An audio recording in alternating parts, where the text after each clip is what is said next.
కన్యవారికి గనక చూసుకున్నట్లయితే ఈ యొక్క శుక్రుడు మీకు భాగ్యస్థానంలోకి వస్తున్నాడండి. ఇప్పుడు అష్టమంలో ఉన్నాడు.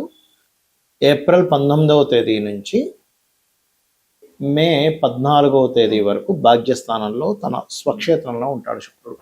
ద్వితీయ భాగ్యాధిపతి అయినటువంటి శుక్రుడు. దీనివల్ల మీకు కలిగేటువంటి మంచి ఫలితాలు ఏమిటి, ఏ దేవతారాధన చేసుకోవాలి, ఇటువంటి విషయాల పట్ల మీరు జాగ్రత్తగా ఉండాలి. ఎందుకంటే ఇక్కడ శుక్రుడు తన ఓన్ హౌస్లో ఉన్నప్పటికీ శని యొక్క దృష్టిలో ఉన్నాడు. శని కుజుడితో కలిసిన శని దృష్టిలో ఉన్నాడు. కాబట్టి ఈ యొక్క విషయాలు చెప్తుంది నేనైనప్పటికీ చెప్పిస్తుంది సాక్షాత్ లలితామ్మ వారిగా భావిస్తూ ఆ లలితాంబిక అమ్మవారి యొక్క అనుగ్రహం మీకు పరిపూర్ణంగా కలగాలని మనస్ఫూర్తిగా కోరుకుంటూ, ఇక్కడ ఏంటంటే ఈ యొక్క గ్రహాలు ఏవైతే ఉన్నాయో ఈ శని కుజ మరియు శుక్రుడు ఓన్ హౌస్లో ఉన్నందుకు మీకు ధన సంబంధించినటువంటి విషయంలో ఏవైనా చూడండి, కొంతమందికి కొన్ని ట్రైనింగ్ టీచింగ్ ఇచ్చేటువంటి ఉద్యోగాలు రావడం, భూమి మూలంగా లేకపోతే పంటల మూలంగా వీటి మూలంగా కొంతవరకు కలిసి రావడం, ఇటువంటివి ఇస్తూ ఉంటుంది. గుర్తుపెట్టుకోండి. అయితే ఇక్కడ ఏంటంటే కొన్ని కాంపిటీషన్ ఎగ్జామ్స్లోని హయ్యర్ ఎడ్యుకేషన్లో కాంపిటీషన్ ఎగ్జామ్స్లో అది కలిసి వస్తుంది. కాకపోతే కొంచెం ఇక్కడ ఎంతైనా సరే శని కుజుల యొక్క కలయికతో పాటు శని దృష్టి శుక్రుడి మీద ఉంది కాబట్టి కొద్దిగా మీరు మీ యొక్క తండ్రి గారితోని లేదా గురువులతోని తండ్రి సమానులతోని వీళ్ళతో తెలియని కొంత ఘర్షణ యోగం అనేటువంటిది బలంగా చూపిస్తుంది. గుర్తుపెట్టుకోండి. అలాగే మరొక విషయం ఏంటంటే ఇక్కడ గమనించినట్లయితే ఈ యొక్క చతుర్థాధిపతి సప్తమాధిపతి అయినటువంటి గురువు కూడా దశమంలో ఉన్నాడు. కాబట్టి మీరు ఏదైనా సరే బ్యాంకింగ్ సెక్టార్లు, టీచింగు, ట్రైనింగు, ఈ కన్సల్టెన్సీ, లా రిలేటెడ్ ఇటువంటి సంబంధించిన లేకపోతే రియల్ ఎస్టేట్ సంబంధించిన లేకపోతే వ్యవసాయంలో అందులో ముఖ్యంగా మనకి ఆర్గానిక్ ఫార్మింగ్ ఉంటుంది. ఇటువంటి వాటి మూలంగా కూడా మీకు ధనయోగం అనేటువంటిది బలంగా చూపిస్తుంది. లేదా తల్లిగారికి సంబంధించిన ధనం కొంతవరకు రావడం, ఇలాంటివి కొన్ని మంచి ఫలితాలు కూడా ఇస్తుంది ఇక్కడ. అయితే ఈ సప్తమ స్థానంలో శని కుజులు ఉన్నారు కాబట్టి ఏదైనా మీరు ఈ బిజినెస్ లాంటివి ఏమైనా పార్ట్నర్షిప్లో చేసేటువంటి విషయాలలో మీరు కాస్త జాగ్రత్తగా ఉండండి.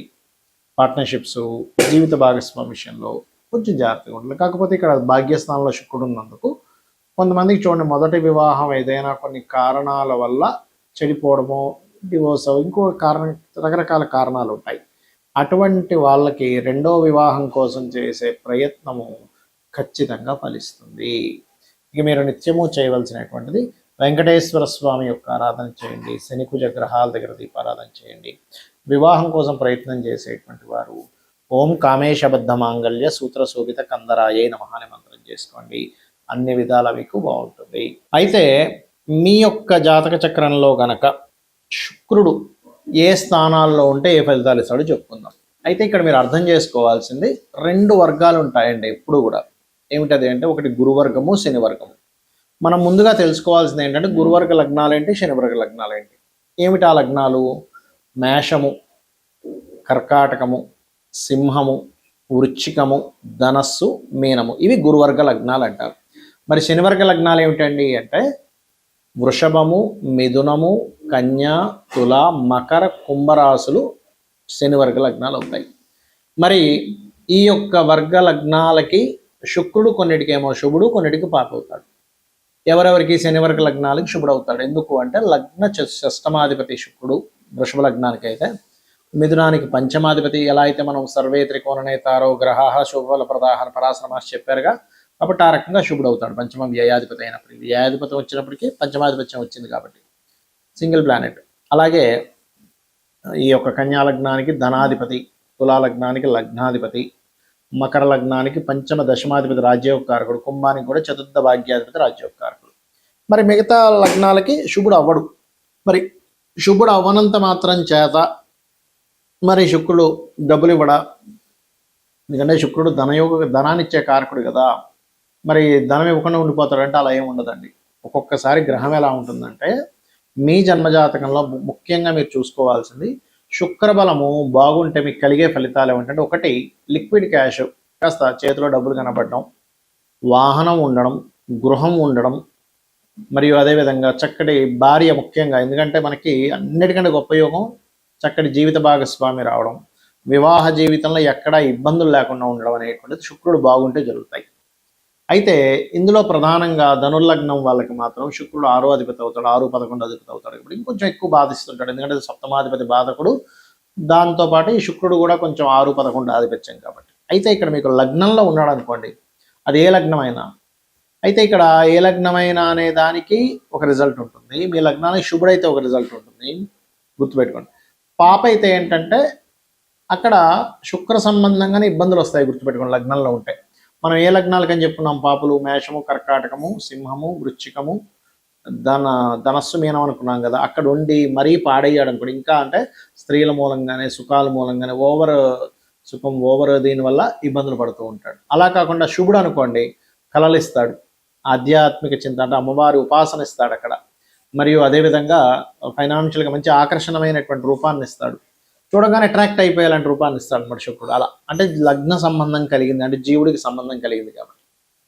మరి 2లో ఉన్నాడు అనుకోండి, పాపి అయితేనేమో స్త్రీల మూలంగానే కుటుంబంలో విచ్ఛిన్నాలు జరుగుతూ ఉంటాయి, ధనం మూలంగానే విచ్ఛిన్నం జరుగుతూ ఉంటుంది. అంటే ధనం ఎవరికో ఇంట్లో వాళ్ళకి ఇస్తారు, ఆ ధనం మూలంగానే వారికి గొడవలు చేయడం, అయ్యో ఏమిట్రా బాబు డబ్బుల కోసం కుటుంబ సభ్యులను విడిపోయామా, అన్నదమ్ములు విడిపోయామా, అక్క చెల్లెలు విడిపోయామా అనిపిస్తూ ఉంటుంది. తర్వాత రియలైజేషన్ వచ్చిన తర్వాత అయ్యో చిచ్చి ఆ రోజు ఆ ₹1,00,000 కోసం ఫ్యామిలీని దూరం చేసుకున్నానంటే, ఆ చిన్న పిసర ఆ ఇల్లు కోసం దూరం చేయదు, ఎందుకంటే శుక్రుడు గృహానికి కారకుడు కదా, వాహనం కోసం దూరం చేసుకున్నానంటే ఈ తుచ్చమైన వాహనం ఏముంది అనిపిస్తుంది తర్వాత. అయితే పాప అయితే శుభుడైతే మరి అద్భుతమైన ధనయోగాన్ని ఇస్తాడు.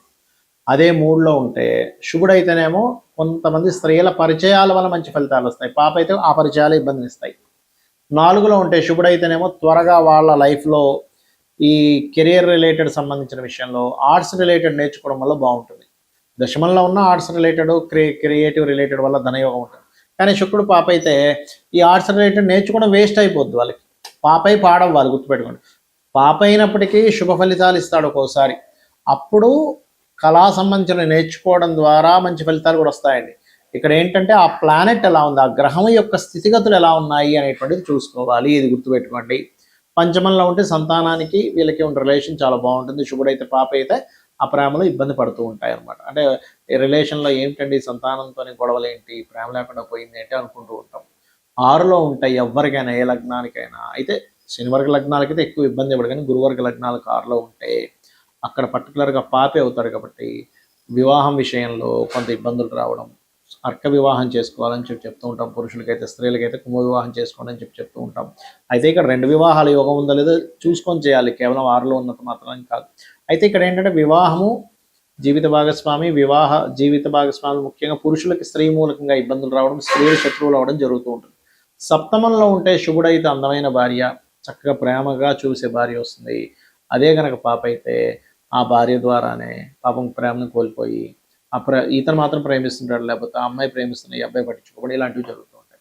అష్టమంలో బాగుంటే తాతగారు ఆస్తులు విపరీతంగా డబ్బులు కలిసి వస్తాయి, సీక్రెట్గా రకరకాల ఈజీ మనీ ద్వారా.